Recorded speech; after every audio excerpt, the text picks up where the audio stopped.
Salam alaikum, bonjour. C'est vrai que j'ai pas l'habitude de faire des lives en plein après-midi. C'est le soir normalement, après le ftour, mais bon, aujourd'hui c'est vraiment exceptionnel.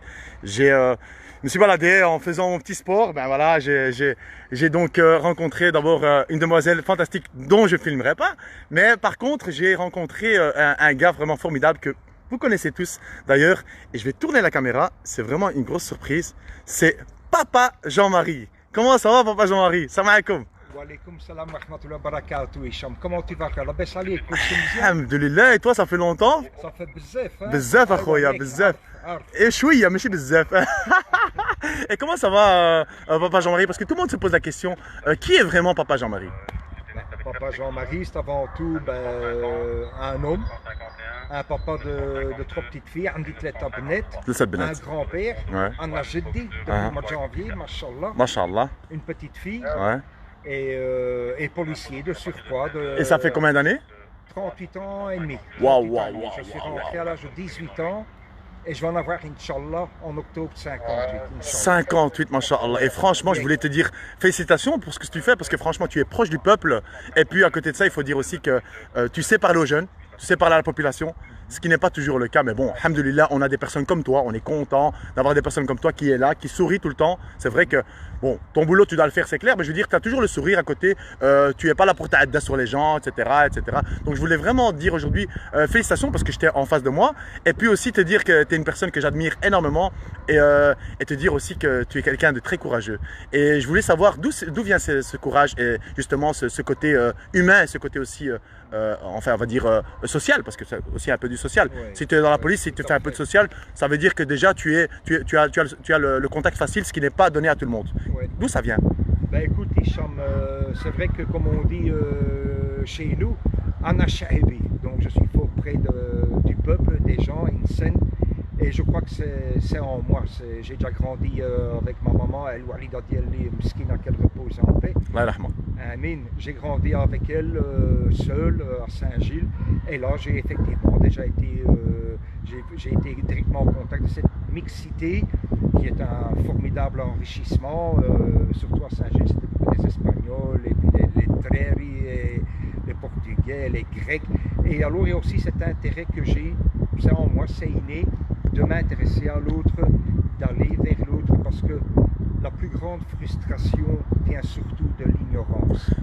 Tu vois, quand tu ne connais pas, quand tu ignores, automatiquement, tu dresses des barrières et tout ça, mais il faut aller vers l'autre, parce qu'on a beaucoup à apprendre de l'autre. Et moi, effectivement, j'ai reçu beaucoup de tous mes amis. Voilà, quoi. Ok, et je peux dire qu'aujourd'hui, par exemple, on peut dire que ça t'a permis aussi de relier des contacts avec l'humain, avec les personnes qui sont en face de toi, et aussi quand ça dégénère parfois sur un contrôle, de venir discuter et que les gens directement te respectent. Est-ce qu'on a cette sensation-là quand on est policier depuis un certain temps, et surtout que quand on a un contact facile envers les jeunes? On peut dire ça comme ça?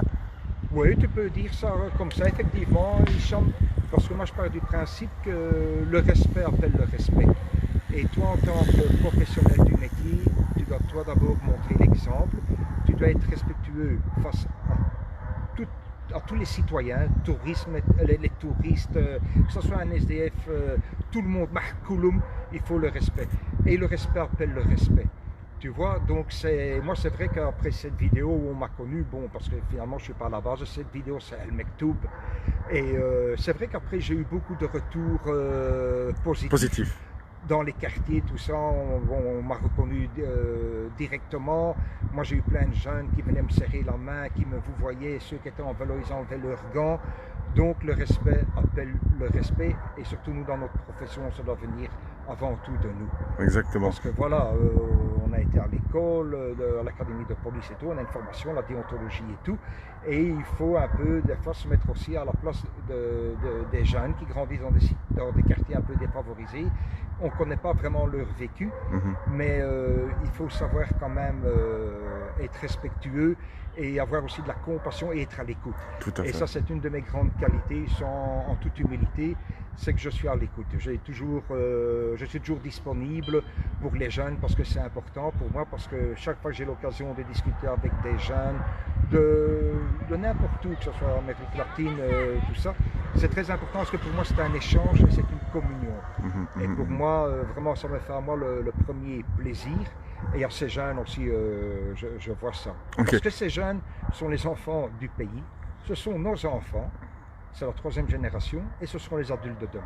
Exactement. Donc Et il faut aller vers eux. je voulais vraiment Il faut poser aller une vers question, si je peux me permettre. Par exemple, par exemple, on sait qu'il y a le Covid-19 pour l'instant, donc on vit un moment très difficile. eux. Et puis, est-ce que ça excite pas trop les jeunes? Parce qu'on a vu pas mal de trucs dégénérés dans les petits quartiers, notamment chez moi, à Saint-Josse. J'ai vu parfois des petits jeunes qui essayent de ne pas respecter le confinement. Est-ce que tu as déjà eu affaire à ça, toi, personnellement? Personnellement, non. Ok. J'ai dû peut-être aller une fois en assistance. Mais bon, pour un jeune, c'est pas évident, naturellement. Rester enfermé.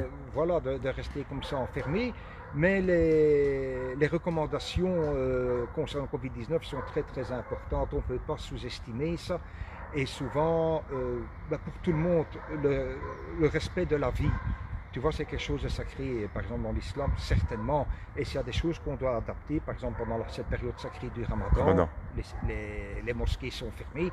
Ben, c'est pas grave, on n'en sera que plus tard plus récompensé parce que la préservation de la vie est capitale. Et dans l'islam, c'est effectivement capital. Et je pourrais me permettre encore de poser une question, j'en ai encore deux dans ma tête. En tant que policier, tu le vis bien, le confinement? C'est-à-dire, Dans dans mon ton travail? Oui, exactement. Non, dans ton travail, comment ça se passe? Est-ce que c'est pas trop dur de travailler comme ça? Parce qu'on sait que, voilà, il peut y arriver des moments où tu devras être appelé dans une intervention et tu te dis, voilà, moi, je n'ai pas peut-être la même mentalité que d'autres, parce qu'on a tous une façon de travailler différente. Par exemple, moi, dans mon domaine, je travaille tout à fait différent. Il y en a d'autres, par exemple, qui travaillent beaucoup plus sérieusement et qui disent, voilà, moi, personnellement, il faut directement et je dois gazer tout ce qui bouge. C'est pas vraiment ton but à toi, personnellement. Non, voilà. non, non, non, C'est ça que je voulais dire. Non, moi, je suis dans le dialogue et voilà quoi. Moi, c'est le dialogue qui prime avant tout et non, et je te dis, si je veux intervenir, ben, effectivement, notre zone nous a bien fourni en matériel de protection et voilà quoi. Non, le dialogue est important et surtout l'approche. Avoir une approche humaine, Tout à fait. c'est très important. C'est pour ça qu'on dit El-Insania. Et c'est quoi comme langue que tu parles? Parce que mis à part l'arabe, je suis sûr, il y a plein de langues. Je me rappelle encore du congolais, que tu avais parlé avec un ami à moi. Je me rappelle comme si c'était hier. D'où ça vient, toutes ces langues? Bon, encore une fois, c'est quelque chose qui est en moi, hein. C'est quelque chose d'inné. Ça a commencé d'abord à l'école. Bon, ma langue maternelle, c'est le français. À l'école, j'ai appris le flamand, l'anglais. Et puis après, avec les copains de classe, ça a été l'espagnol. Et puis j'ai eu des amis arabes, ça a été l'Arabia de Rija. Puis Lingala, non pas comme que Lingala. Mais je voudrais quand même préciser une chose, ce sont des connaissances que j'ai. Je ne suis pas El Oustet ou El Ma'lem. Tu vois, donc soyons humbles parce que l'humilité est très importante. Dans certaines langues, je maîtrise plus que dans d'autres. Et puis bon. Tu as des exemples, par exemple, des langues que tu maîtrises très bien? Ben, l'espagnol, hein, ça certain. Puis je dirais l'Arabia, là je me débrouille pas mal. L'Arabia, moi je suis choqué, franchement. Et je me demande si c'est parce que tu n'as pas des collègues algériennes et des collègues marocaines que tu as appris à mieux parler.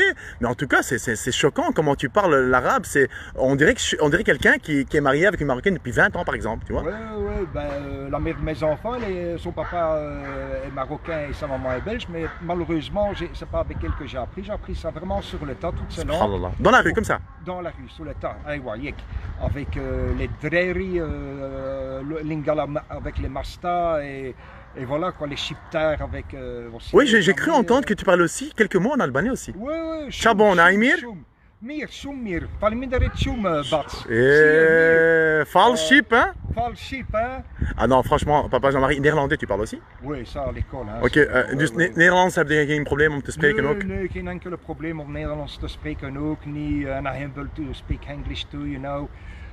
Mais les langues c'est important, toutes les langues sont très très importantes et la connaissance, c'est pour ça dans le Coran, la première chose qui est mise c'est Iqra. Iqra, exactement. Apprends, parce qu'on sera jugé là-dessus. Exactement. Pour les croyants, bien entendu, si tu n'es pas croyant, ça va peut-être pas le tilter, mais c'est très très important. Et moi, j'encourage quand même tous les jeunes et tout ça, parce qu'on est quand même dans un drôle de monde pour le moment, même si chaque période a eu ces périodes très difficiles, il y a eu les guerres et tout ça, 14-18, 40-45, on est quand même dans un drôle de monde où il faut faire attention. Et moi, bon, je suis fort proche de l'islam, je m'intéresse énormément, j'ai déjà lu Sunna. Wow. Qui a été écrit par un professeur qui s'est converti à l'islam, Etienne Daillet.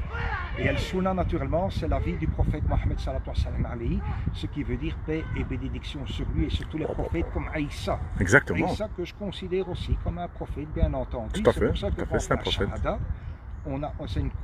on atteste que Dieu est unique. Hein? Mais je n'ai pas encore fait Ashahida, Inch'Allah, Allahu A'lam.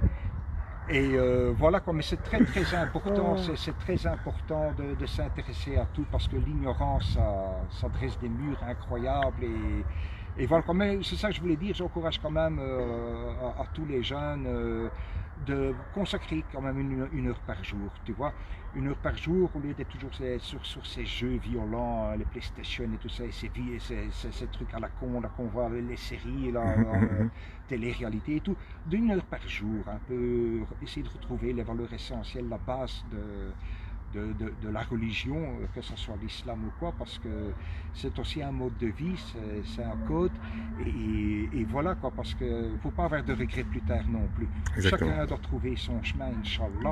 Inch'Allah. Et l'islam veut déjà dire la paix. Exactement. Donc, Mais Papa Jean-Marie, j'ai une question ici par exemple qui est posée presque tous les jours. Comme vous m'avez dit que vous étiez papa avant tout, comment vous avez le lien avec vos enfants? Est-ce que vous êtes tout d'abord policier ou vous êtes d'abord l'insan, vous êtes d'abord papa?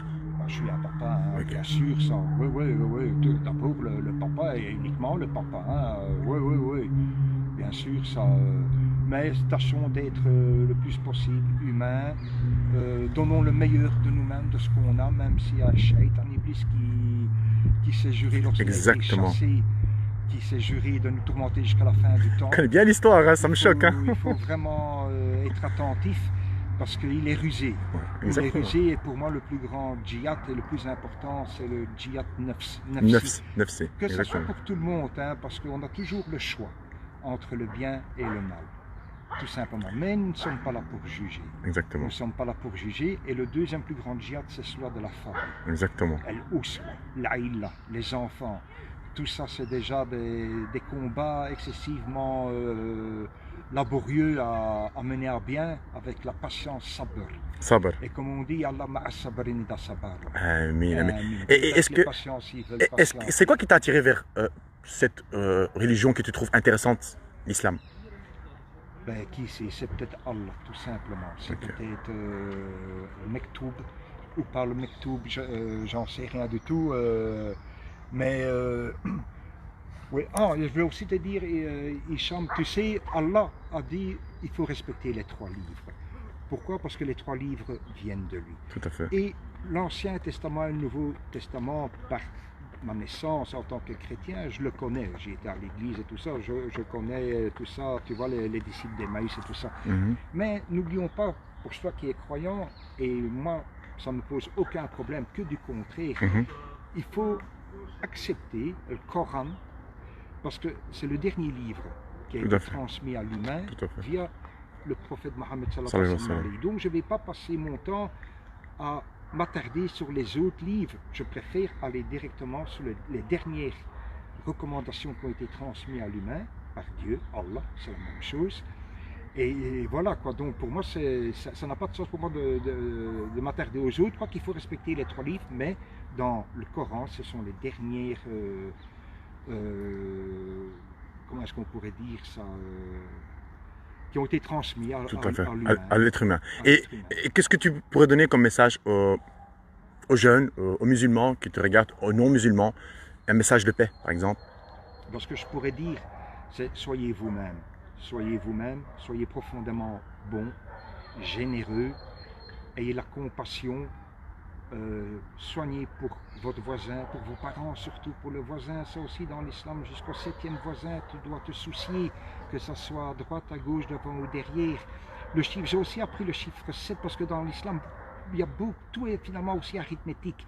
Le chiffre 7 revient très très souvent. Il ne faut pas oublier que les chiffres, on le doit au monde arabe.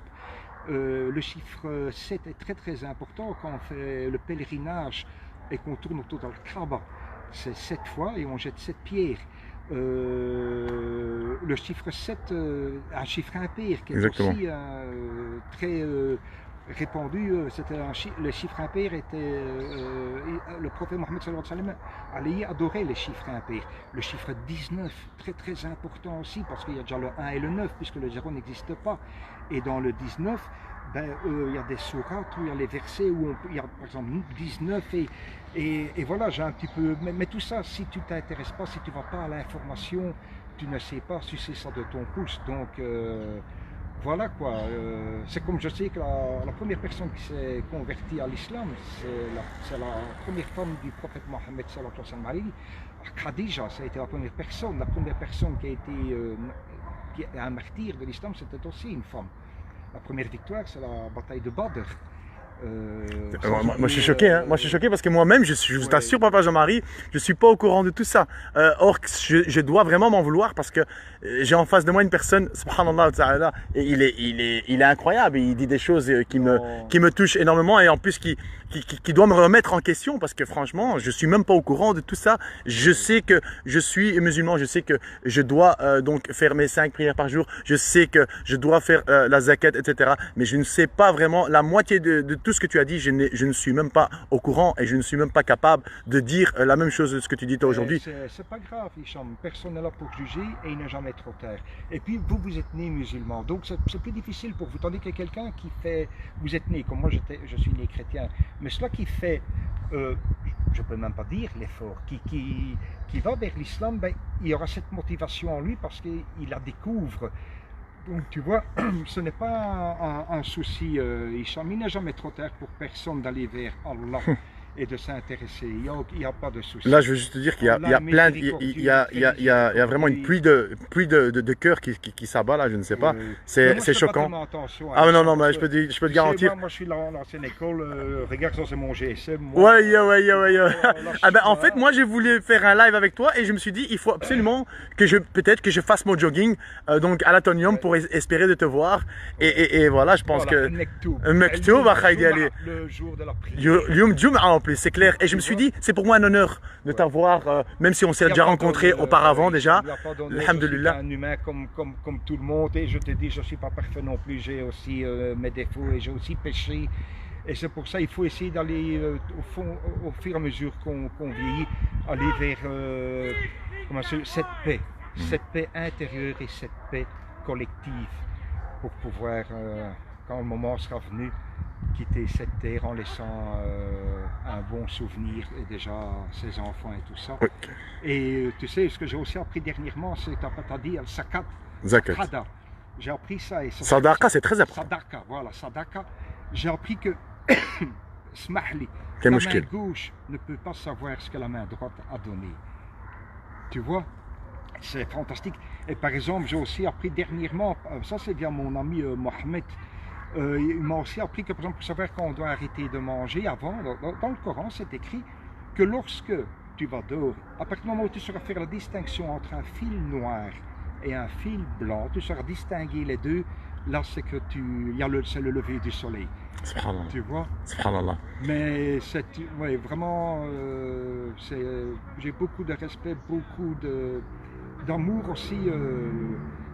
Tu sais, moi, je vais être franc avec toi, et en toute humilité, hein, moi je connais le cœur du musulman. Tu vois, c'est un homme pieux, c'est un homme croyant qui fera toujours le bien, qui essaiera toujours de faire le bien parce que justement il a la foi, l'iman. Et cette fois, je souhaite à vous tous de l'avoir et voilà quoi. Et moi, j'ai vu le cœur du vrai, car tu seras toujours bien accueilli chez le musulman et par le musulman. Vous m'avez beaucoup apporté et je suis effectivement aussi très reconnaissant à vous toutes et à vous tous. Et d'ailleurs, une dernière question que tout le monde se pose. Que fera Papa Jean-Marie, Inch'Allah, Ya Rabbi, après son travail qui est donc policier? Quand je serai pensionné. Oui, Inch'Allah. C'est quoi ton souhait, ton vœu plus tard, Inch'Allah? Déjà, continuer à m'occuper de mes filles, de ma petite fille. Et j'aimerais, je vais te faire avec toi, j'ai lu Al-Sunnah, mais je devrais un peu trouver la volonté d'aller plus loin, tu vois, mais El Sunnah est très important avant d'attaquer, de lire le Coran. Voilà. Tu vois, pour mettre des choses dans leur contexte et mieux les comprendre. Mais j'aimerais avoir aussi, moi aussi à ce niveau-là, j'ai un peu de la fainéantise. Mais bon, Je ne vais pas dire que le temps presse, mais il ne faudra pas avoir des regrets après. Hein. Mais bon, Allah est miséricordieux, il est très miséricordieux. Et moi, je voulais vraiment te dire merci. Et je ne sais pas comment te dire merci. Bedankt, shukran bzaf. La shukran al-wajid. Franchement, thank you. Dankeschön. Je te remercie. Merci à vous d'exister. Et je vous souhaite vraiment le meilleur. Vivez dans la paix. Et Allah yatikum sabr. Que Dieu vous donne la patience de surmonter les difficultés de la vie. Soyez vigilants parce que Shaitan, Iblis est rusé. Est-ce que les amis, quelqu'un a une question pour Papa Jean-Marie? Je vais profiter qu'il est avec moi là maintenant pour justement lui poser la question. Il faut vraiment se dire que c'est voilà, c'est donc incroyable, vrai. Ce qui arrive aujourd'hui, c'est que les gens t'apprécient tous. J'ai pas vu un message, j'ai plus de 4600 amis et je peux te garantir que ça s'est partagé énormément. C'est pour te dire qu'il y a plein de gens qui t'apprécient beaucoup et qui te remercient aussi pour tout ce que tu fais pour les jeunes, pour les parents. Je sais que tu es très proche des parents aussi. Et c'est ça aussi qui t'a permis. Voilà, exactement. Que les parents soient bénis, que tous les parents soient bénis. Les grands-mères et les grands-pères, qu'ils soient bénis. Et donc franchement, voilà, bravo, j'ai ici, bravo de la part d'Aziz. Il y a plein de gens qui t'envoient des cœurs, c'est choquant. Il y a des gens même de France qui te regardent, je t'assure. Un comédien de France qui est très connu, qui te regarde. Donc, c'est Jamel Debbouze. Non, pas encore. Pas encore Jamel Debbouze. Mais je te promets que je t'amènerai une dédicace de Jamel Debbouze spécialement pour toi. J'adore ce garçon aussi qui est devenu papa et tout. Tu sais, l'être humain, il est bon en soi, tu vois, il est bon en soi. Et alors j'ai entendu dernièrement, j'ai eu l'occasion de faire regarder une prêche d'un imam là sur la tablette de ma compagne, et il disait, il y a un sage, Hicham, il y a un sage, il voit un scorpion tomber dans l'eau et il se noie. Et ce sage ramasse ce scorpion dans l'eau et ce scorpion le pique. Du coup, ce scorpion retombe dans l'eau. Et il fait ça 5 fois de suite. Et il y a quelqu'un qui assiste à ça. Et il dit, mais tu es un sage. Il dit, comment ça se fait que tu ne le laisses pas mourir dans l'eau? Il dit, est-ce que tu n'as pas compris qu'il va tout le temps te piquer? Il répond tout simplement, si sa nature est de me piquer, ma nature à moi, c'est de le sauver. Et je ferai tout pour le sauver. Je trouvais ça formidable.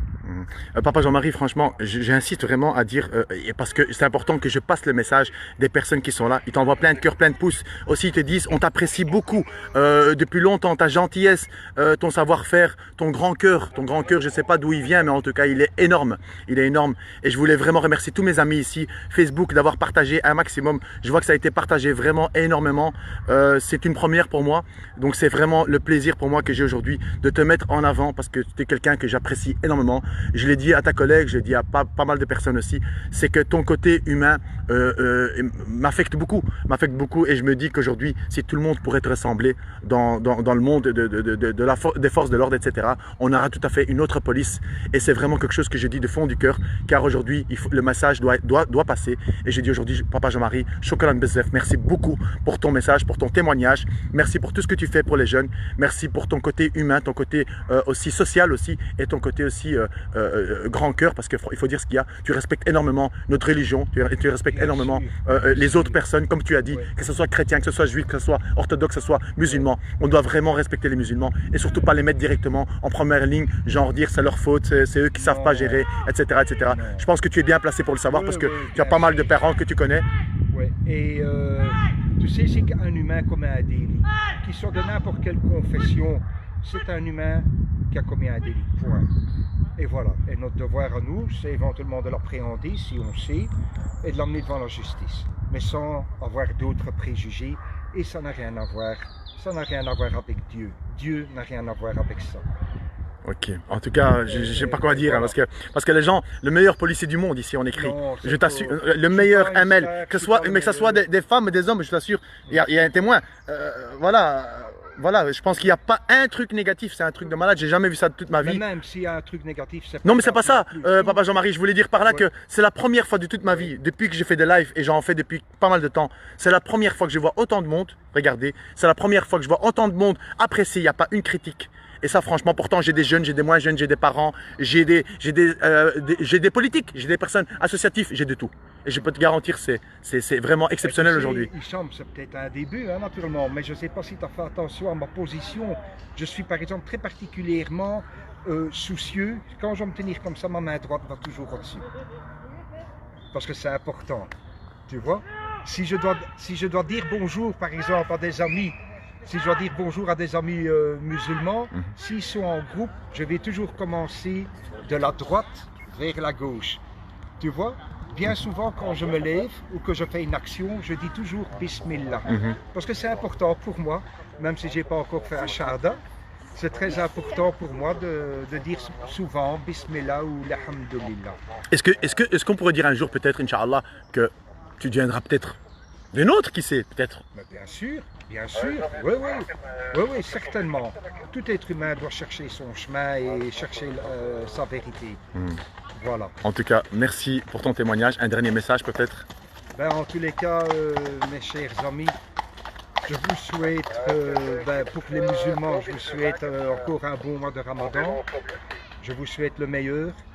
Soyez proches de votre foi, el-Iman, et trouvez cette paix intérieure, cette paix collective avec les autres, avec vos parents, et faites le bien autour de vous, el-Hassanat, qui se compte sur l'épaule droite, el-Hassanat, et voilà.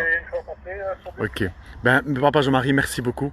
Je sais qu'on ne peut pas se faire la main. Moi, j'aurais tant voulu te prendre dans mes bras et te serrer et te dire merci. Et Inch'Allah, on fera ça après le confinement. Et merci encore une fois. Et j'espère, Inch'Allah, que Dieu te protège. Que Dieu te protège et que Dieu te garde tes trois enfants. Allah yahfadhum, comme on dit chez nous. Et shukran bzaf. Salam alaikum. Wa alaikum salam wa rahmatullahi wa barakatuh.